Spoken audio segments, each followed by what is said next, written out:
നമസ്കാരം.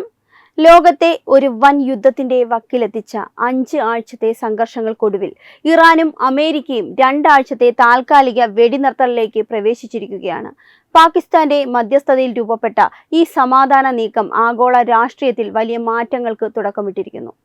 ഇറാൻ മുന്നോട്ട് വെച്ച 10 പ്രധാന നിബന്ധനകൾ അംഗീകരിച്ചുകൊണ്ടാണ് പ്രസിഡന്റ് ഡൊണാൾഡ് ട്രംപ് ഈ ഓഫ് റാംപ് സ്വീകരിച്ചിരിക്കുന്നത്. ഇറാന്റെ 10 നിബന്ധനകളെയും അവയുടെ പ്രത്യാഘാതങ്ങളെയും ഒന്ന് വിശകലനം ചെയ്യാം. സമാധാന കരാറിന്റെ ആദ്യ പടി എന്നത് ഇരു രാജ്യങ്ങളും പരസ്പരം ആക്രമിക്കില്ല എന്ന ഉറപ്പാണ്. ഫെബ്രുവരി 28 ആരംഭിച്ച US-ഇസ്രായേൽ സംയുക്ത ആക്രമണങ്ങൾ ഇറാന്റെ സൈനിക ശേഷിയെയും അടിസ്ഥാന സൗകര്യങ്ങളെയും ലക്ഷ്യം വെച്ചിട്ടുള്ളതായിരുന്നു. ഈ ഘട്ടത്തിൽ ഒരു ആക്രമണരഹിത കരാറിലേക്ക് വരുന്നത് ഇറാന് ശ്വാസം വിടാൻ അവസരമൊരുക്കുന്നു. സൈനികമായ പ്രകോപനങ്ങൾ അവസാനിപ്പിക്കുക വഴി മേഖലയിലെ പിരിമുറുക്കം കുറയ്ക്കാൻ സഹായിക്കുമെന്ന് ഇരുപക്ഷവും കരുതുന്നു. 2. ഹോർമുസ് കടലിടുക്കിലെ ഇറാൻ നിയന്ത്രണം. ലോകത്തിലെ എണ്ണ വ്യാപാരത്തിന്റെ 20% കടന്നുപോകുന്ന തന്ത്രപ്രധാനമായ പാതയാണ് ഹോർമുസ് കടലിടുക്ക്. യുദ്ധം തുടങ്ങിയതോടെ ഈ പാത തടസ്സപ്പെട്ടത് ആഗോള എണ്ണവിലയെയും ഊർജ വിതരണത്തെയും സാരമായി ബാധിച്ചിരുന്നു. ഈ കടലിടുക്കിന്റെ പൂർണ്ണ നിയന്ത്രണം ഇറാന്റെ സായുധ സേനയ്ക്ക് തന്നെയായിരിക്കണമെന്നത് അവരുടെ ഏറ്റവും പ്രധാനപ്പെട്ട ആവശ്യമായിരുന്നു. വെടിനിർത്തൽ കാലയളവിൽ കപ്പലുകളുടെ സുഗമമായ യാത്ര ഇറാൻ ഉറപ്പു നൽകുന്നുണ്ട് എങ്കിലും ഈ ജലപാതയുടെ കീ തങ്ങളുടെ പക്കൽ തന്നെയാണെന്ന് ഇറാൻ ലോകത്തെ ബോധ്യപ്പെടുത്തിയിരിക്കുകയാണ്. 3. യുറേനിയം സമ്പുഷ്ടീകരണം തുടരാനുള്ള അവകാശം. വർഷങ്ങളായി അമേരിക്കയും ഇറാനും തമ്മിലുള്ള പ്രധാന തർക്കവിഷയം ഇറാന്റെ ആണവ പദ്ധതിയാണ്.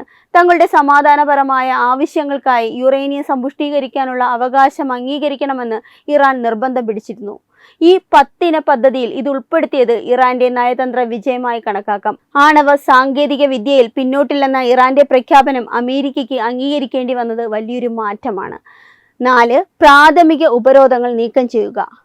അമേരിക്കൻ പൗരന്മാരും കമ്പനികളും ഇറാനുമായി വ്യാപാരം നടത്തുന്നത് തടയുന്നതാണ് പ്രാഥമിക ഉപരോധങ്ങൾ. പതിറ്റാണ്ടുകളായി ഇറാന്റെ സമ്പദ് വ്യവസ്ഥയെ തളച്ചിടുന്ന ഈ നിയമങ്ങൾ നീക്കം ചെയ്യുക വഴി തങ്ങളുടെ വിപണി ലോകത്തിന് മുന്നിൽ തുറന്നു കൊടുക്കാൻ ഇറാന് സാധിക്കും. ഇത് ഇറാന്റെ എണ്ണ വിൽപ്പനയെയും ബാങ്കിംഗ് മേഖലയും പുനരുജ്ജീവിപ്പിക്കാൻ സഹായിക്കും.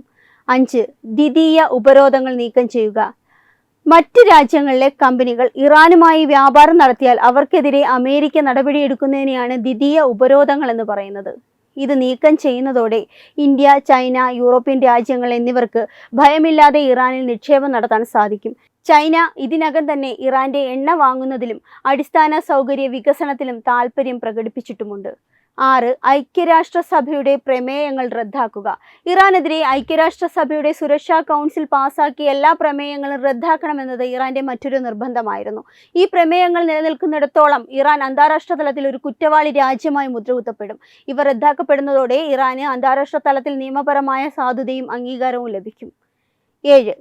IAEA പ്രമേയങ്ങളുടെ അവസാനം. അന്താരാഷ്ട്ര ആണവോർജ ഏജൻസി ഇറാനെതിരെ കൊണ്ടുവന്ന എല്ലാ നിരീക്ഷണ പ്രമേയങ്ങളും അവസാനിപ്പിക്കുക എന്നതാണ് 7ാമത്തെ പോയിന്റ്. ഇറാന്റെ ആണവ നിലയങ്ങളിൽ വിദേശ പരിശോധനകൾ കർശനമാക്കുന്നതിനെ ഇറാൻ എന്നും എതിർത്തിരുന്നു. ഈ ആവശ്യം അംഗീകരിക്കപ്പെടുന്നത് ഇറാന്റെ ആഭ്യന്തര സുരക്ഷയിൽ വലിയൊരു ആശ്വാസമായിരിക്കും. 8. നഷ്ടപരിഹാരവും സാമ്പത്തിക സഹായവും. അമേരിക്കയുടെ സൈനിക നടപടികൾ മൂലവും വർഷങ്ങളായുള്ള ഉപരോധങ്ങൾ മൂലവും ഇറാനുണ്ടായ വൻ സാമ്പത്തിക നഷ്ടത്തിന് നഷ്ടപരിഹാരം നൽകണമെന്ന കടുത്ത ആവശ്യം ഇറാൻ മുന്നോട്ട് വെച്ചിട്ടുണ്ട്. കൂടാതെ മരവിപ്പിച്ചു വെച്ചിരിക്കുന്ന ഇറാന്റെ ആസ്തികൾ വിട്ടുകൊടുക്കണമെന്നും അവർ ആവശ്യപ്പെടുന്നു. ഇത് അമേരിക്കയ്ക്ക് രാഷ്ട്രീയമായി ബുദ്ധിമുട്ടുള്ള കാര്യമാണെങ്കിലും ചർച്ചകളിൽ ഉൾപ്പെടുത്തിയിട്ടുണ്ട്. 9. അമേരിക്കൻ സൈന്യത്തിന്റെ പിന്മാറ്റം. മധ്യേഷ്യയിൽ നിന്നും അമേരിക്കൻ പോരാട്ട വീര്യം പിൻവലിക്കണമെന്നത് ഇറാന്റെ തന്ത്രപ്രധാനമായ ലക്ഷ്യമാണ്. മേഖലകളിൽ അമേരിക്കയുടെ സാന്നിധ്യം തങ്ങളുടെ സുരക്ഷയ്ക്ക് ഭീഷണിയാണെന്ന് ഇറാൻ വിശ്വസിക്കുന്നു. ഇതിനോടകം തന്നെ ട്രംപ് അമേരിക്ക ഫസ്റ്റ് നയത്തിന്റെ ഭാഗമായി വിദേശ സൈനിക വിന്യാസം കുറയ്ക്കാൻ താൽപ്പര്യമുള്ളയാളാണ്. ഇതാണ് ഈ പോയിന്റിലെ ചർച്ചകൾക്ക് വേഗത കൂട്ടുന്നത്.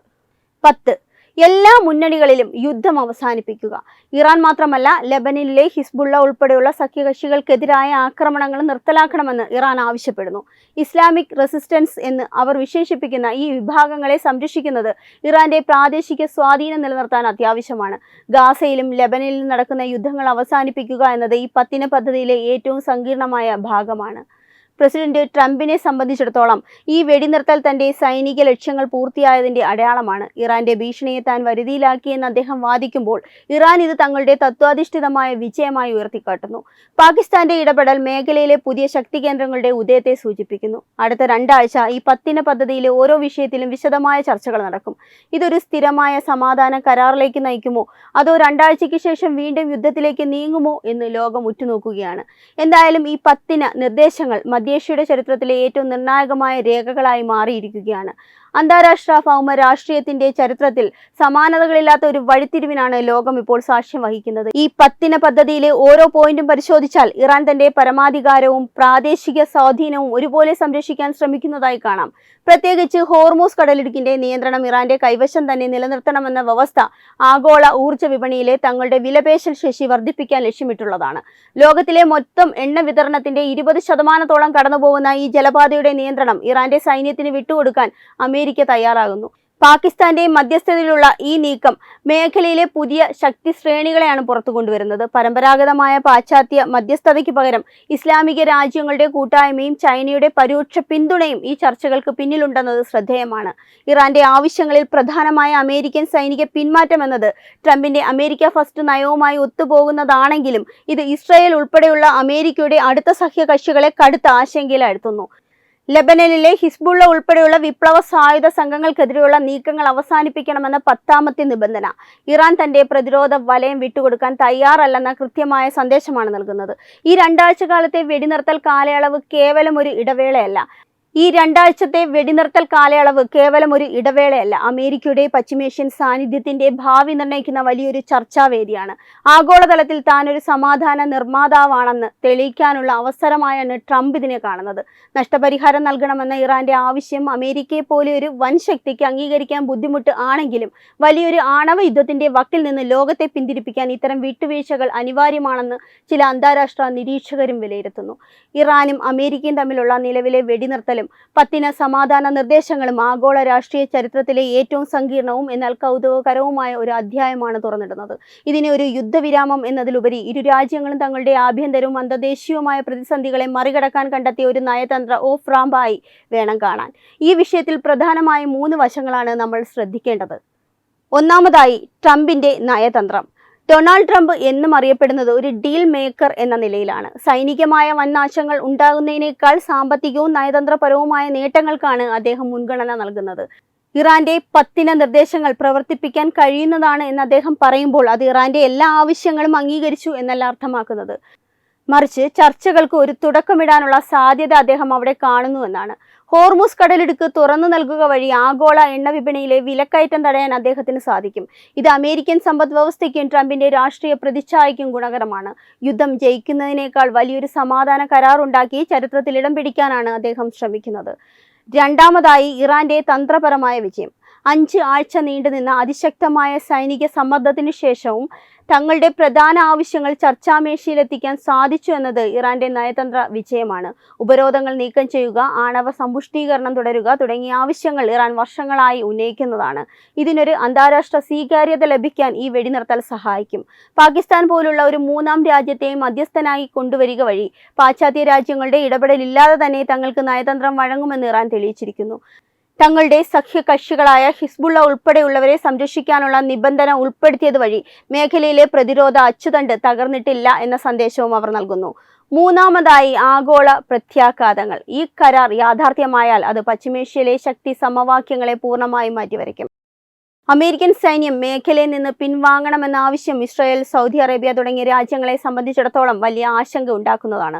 സുരക്ഷാ കാര്യങ്ങളിൽ അമേരിക്കയെ മാത്രം ആശ്രയിച്ചിരുന്ന ഇവർക്ക് പുതിയ പ്രതിരോധ മാർഗങ്ങൾ തേടേണ്ടി വരും.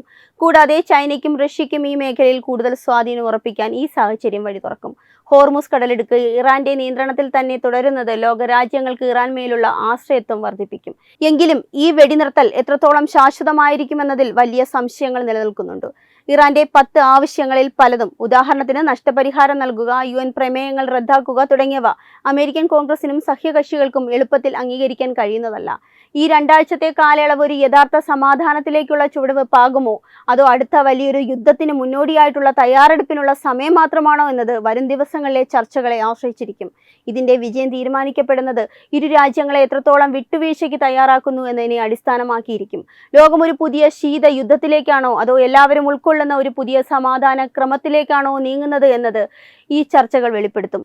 ഇറാനും അമേരിക്കയും തമ്മിലുള്ള ഈ 2 ആഴ്ചത്തെ വെടിനിർത്തൽ പ്രഖ്യാപനം ലോക ചരിത്രത്തിലെ തന്നെ ഏറ്റവും സങ്കീർണമായ ഒരു പരീക്ഷണ ഘട്ടത്തിലേക്കാണ് തുടക്കമിട്ടിരിക്കുന്നത്. 5 ആഴ്ച നീണ്ടുനിന്ന കടുത്ത യുദ്ധസമാനമായ സാഹചര്യത്തിൽ നിന്ന് ഇരു രാജ്യങ്ങളും പെട്ടെന്ന് പിന്നോട്ട് പോയത് കേവലം സൈനികപരമായ തളർച്ച കൊണ്ട് മാത്രമല്ല, ആഗോള രാഷ്ട്രീയത്തിലും സാമ്പത്തിക രംഗത്തും ഉണ്ടായേക്കാവുന്ന വൻ തകർച്ചയെ ഭയന്നാണെന്ന് വ്യക്തമാണ്. ഇറാന്റെ 10 നിബന്ധനകൾ ചർച്ചാ വിഷയമാക്കാൻ ട്രംപ് തയ്യാറായത് പശ്ചിമേഷ്യൻ രാഷ്ട്രീയത്തിലെ വലിയൊരു മാറ്റത്തെ സൂചിപ്പിക്കുന്നു. അമേരിക്കൻ സൈനിക സാന്നിധ്യം കുറയ്ക്കുക എന്ന ട്രംപിന്റെ നയം നടപ്പിലാക്കാൻ ഈ സാഹചര്യം ഒരുപക്ഷേ മറയായി മാറിയേക്കാം. എങ്കിലും ഇറാന്റെ ആവശ്യങ്ങൾ അപ്പാടെ അംഗീകരിക്കുക എന്നത് അമേരിക്കൻ ഭരണകൂടത്തിന് അത്ര എളുപ്പമുള്ള കാര്യമല്ല. പ്രത്യേകിച്ച് ആണവ സമ്പുഷ്ടീകരണം തുടരാനുള്ള അനുമതിയും നഷ്ടപരിഹാരം നൽകണമെന്ന വ്യവസ്ഥയും അമേരിക്കൻ ആഭ്യന്തര രാഷ്ട്രീയത്തിൽ വലിയ വിവാദങ്ങൾക്ക് വഴിമരുന്നിടും. ഈ വെടിനിർത്തൽ കാലയളവിൽ ലോകം ഉറ്റുനോക്കുന്നത് ഹോർമുസ് കടലിടുക്കിന്റെ പ്രവർത്തനത്തിലേക്കാണ്. എണ്ണ വിതരണം പുനരാരംഭിക്കുന്നത് ആഗോള വിപണിക്ക് വലിയ ആശ്വാസമാകുമെങ്കിലും അതിന്റെ നിയന്ത്രണം ഇറാന്റെ കൈവശം തന്നെ തുടരുന്നത് സഖ്യകക്ഷികളിൽ ആശങ്കയുണ്ടാക്കാനിടയുണ്ട്. ഈ 2 ആഴ്ചത്തെ ചർച്ചകൾ പരാജയപ്പെട്ടാൽ അത് ഇതിലും ഭീകരമായ ഒരു യുദ്ധത്തിലേക്കായിരിക്കും ലോകത്തെ നയിക്കുക. ഇസ്രയേൽ പോലുള്ള അമേരിക്കൻ സഖ്യകക്ഷികൾ ഈ 10 പദ്ധതി എങ്ങനെ വീക്ഷിക്കുന്നു എന്നതും നിർണായകരമാണ്. പാകിസ്ഥാന്റെ മധ്യസ്ഥതയിൽ ഉരുത്തിരിഞ്ഞ ഈ സമാധാന നീക്കം വിജയിക്കുകയാണെങ്കിൽ അന്താരാഷ്ട്ര നയതന്ത്ര ചർച്ചകളിൽ ഏഷ്യൻ രാജ്യങ്ങളുടെ സ്വാധീനം വർദ്ധിപ്പിക്കാനുള്ള വലിയൊരു സാധ്യതയും ഇവിടെ തെളിയുന്നുണ്ട്.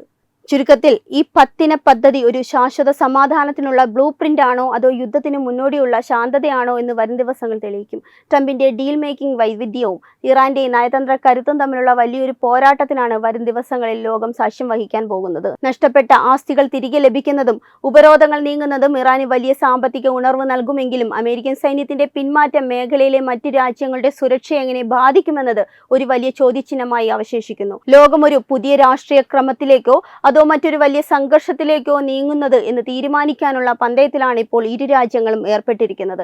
ഈ 2 ആഴ്ചത്തെ ഓരോ മിനിറ്റും ലോക സമാധാനത്തിന്റെ ഭാവി നിർണ്ണയിക്കുന്നതിൽ അത്യന്തം നിർണായകമായിരിക്കും. വെബ് ഡെസ്ക് തത്വമൈ ന്യൂസ്. HIV അണുബാധ സന്തോഷപൂർണമായ ഒരു ജീവിതത്തിന് തടസ്സമല്ല. HIV അണുബാധയ്ക്ക് ഫലപ്രദമായ ചികിത്സ ഇന്ന് ലഭ്യമാണ്. ഇതിന് യഥാസമയം അണുബാധ കണ്ടെത്തുന്നതും കാലേക്കൂട്ടി ചികിത്സ നടത്തേണ്ടതും അത്യാവശ്യമാണ്. സൗജന്യമായ ചികിത്സയും മാർഗനിർദ്ദേശങ്ങളും സർക്കാർ ആശുപത്രികളിലെ ART അഥവാ ഉഷസ് കേന്ദ്രങ്ങളിൽ ലഭ്യമാണ്. ആരോഗ്യ സംരക്ഷണം ഓരോരുത്തരുടെയും ഉത്തരവാദിത്തമാണ്.